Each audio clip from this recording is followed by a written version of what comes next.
In mid-June, I took a fishing trip to Ontario with my father-in-law's church. On the way up, I stopped by the Sherburne National Wildlife Refuge. This is a good time to see baby swans called cygnets. I'm guessing Hans Christian Andersen had very little experience with cygnets before writing The Ugly Duckling, because no one has ever described baby swans as anything but adorable. They have a pink bill and are covered in grayish, fluffy, downy feathers for the first year. Swans usually lay between 2 and 6 eggs. But, much like the Christmas song, this couple had 7 swans swimming. In northern Minnesota, I usually see a pair with 1 or 2 babies, so 7 is a record. The male adult is called a cob, and the female is called a pen. They pair up at age 2, start breeding between age 3 and 5, and can lay eggs until they are 20. They always return to the same site, and only older birds with great habitat will lay this many eggs. Many swans can be very territorial. Sometimes the males will even kill the cygnets from another family that invade their space. This guy left for about 20 minutes to stretch out his wings and was greeted enthusiastically upon his return.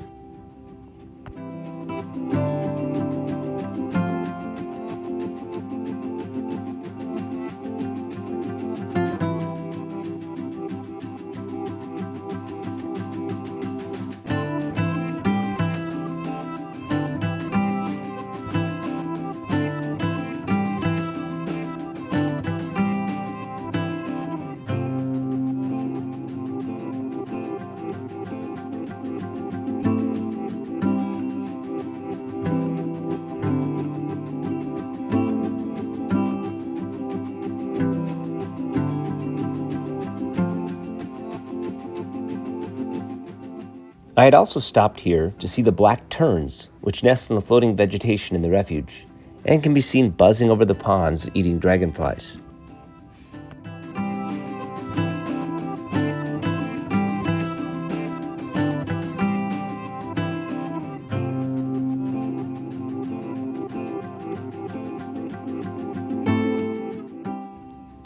These cygnets are definitely at least 3 weeks old because they have moved on from insects to finding their own aquatic vegetation. Besides eating, they spend time preening and chasing each other. They will stick together as a family, even migrating together. Sometimes 1-year-olds will even try to return to the breeding grounds with their parents for the second year, but they will be quickly chased away to find their own mates as the next brood starts.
Stopping by my camper, I captured a photo of a stray coyote, some nesting bluebirds, and several different wildflowers, but I decided to leave the camera and not take it on the fishing trip. I did still find a few things worthy of cell phone videos.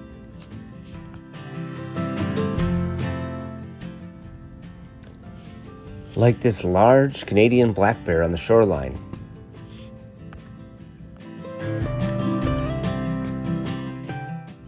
The camp where we stayed was home to a hen ruffed grouse and her brood. These chicks leave the nest on foot almost immediately after hatching and can travel a 1/4 mile a day by 3 days old and can fly after 5 days. I watched some of them taking short flights. Everything was a jungle gym for the chicks with the camp under construction. Grouse in Ontario are abundant and seem comfortable around humans.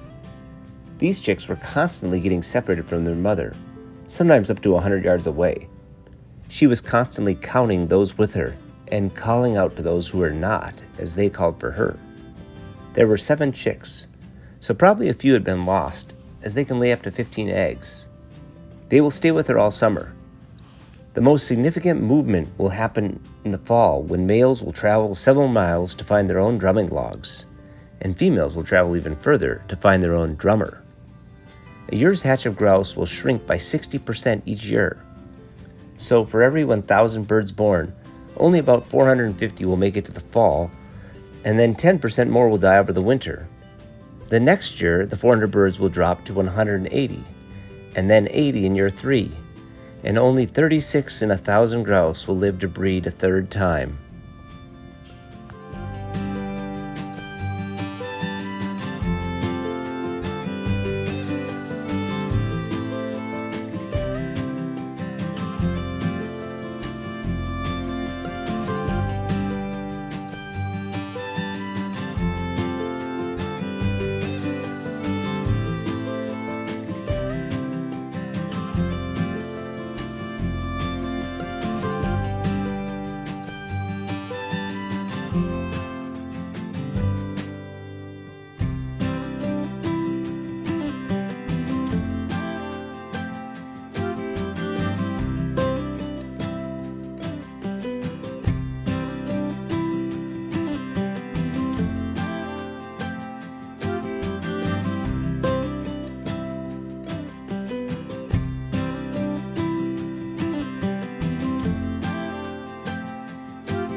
Returning to the Twin Cities area, the warblers are gone, but you can find immature bluebirds and indigo buntings, sparrows, and swallows on a typical walk.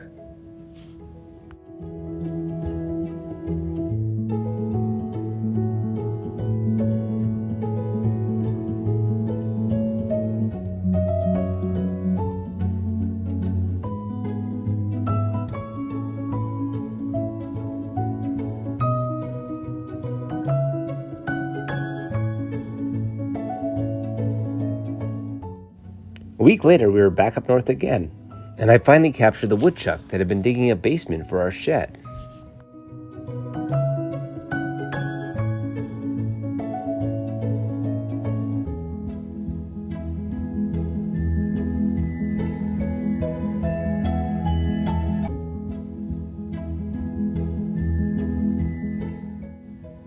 I also captured some lupine and showy lady slippers blooming in the ditches, as well as a family of swans, which only had 1 baby.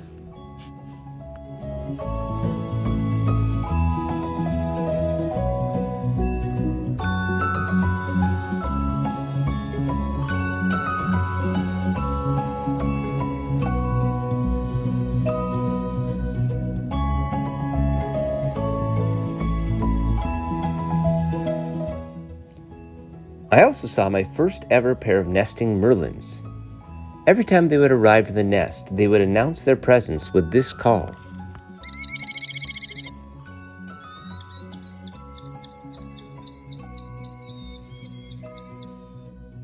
I believe the babies were just about to fledge.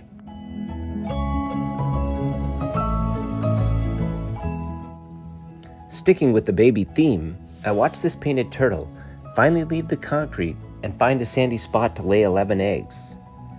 I'm not sure how these all had fit inside of her, because it took a lot of excavation just to fit them in the ground.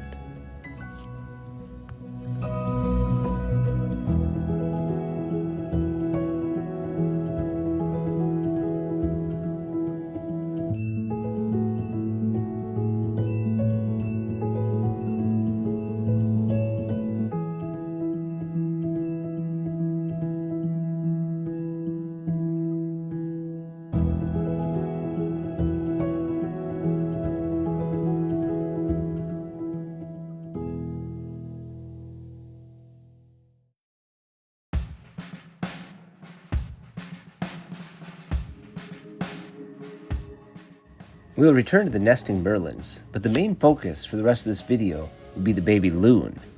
While fishing, I'd seen a pair of loons holding food out for some reason.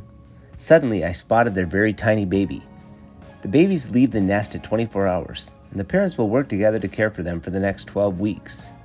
At this stage, the baby can swim, but it needs such constant supervision that only one parent will dive at a time and can only eat very small minnows and bugs. I'd never photographed loons from this close in the sunlight and didn't realize the breeding plumage was so iridescent with a greenish sheen to the neck. Close pictures of the loons always show water beating up from the hydrophobic oil they are constantly preening with. Both loon parents share in piggyback duty. This not only helps the baby avoid predators, it also helps with temperature regulation. While the babies are fully capable of climbing on the parent's back, parents often assist by lifting their wings. These rides are an important part of the bonding between the babies and the parents.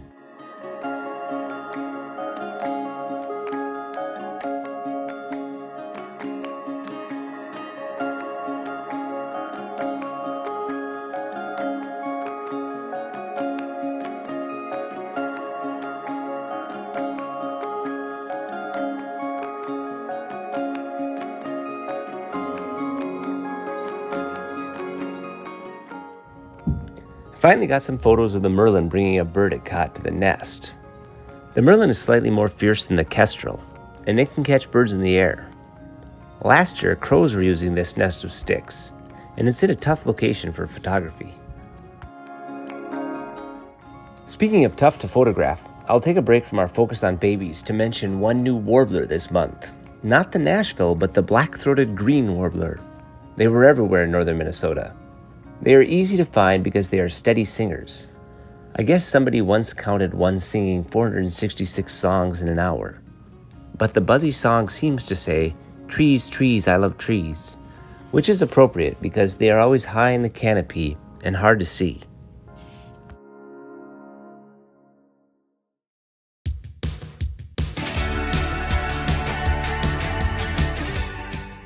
At a different lake, a baby loon was in a different stage of development, actually learning to dive on its own.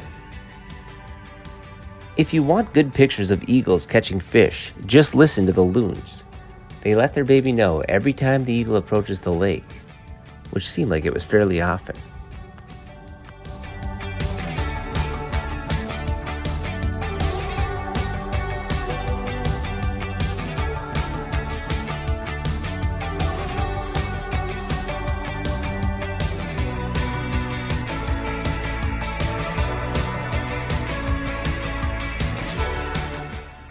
Another opportunistic hunter of northern Minnesota summers is the broad-winged hawk.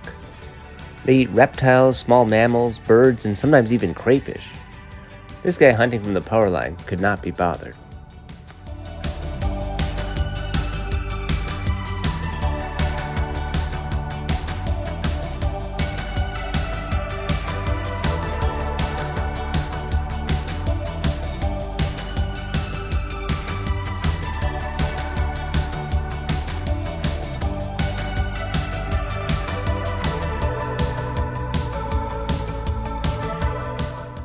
Heading home the next day, we saw several kestrels hunting from power lines.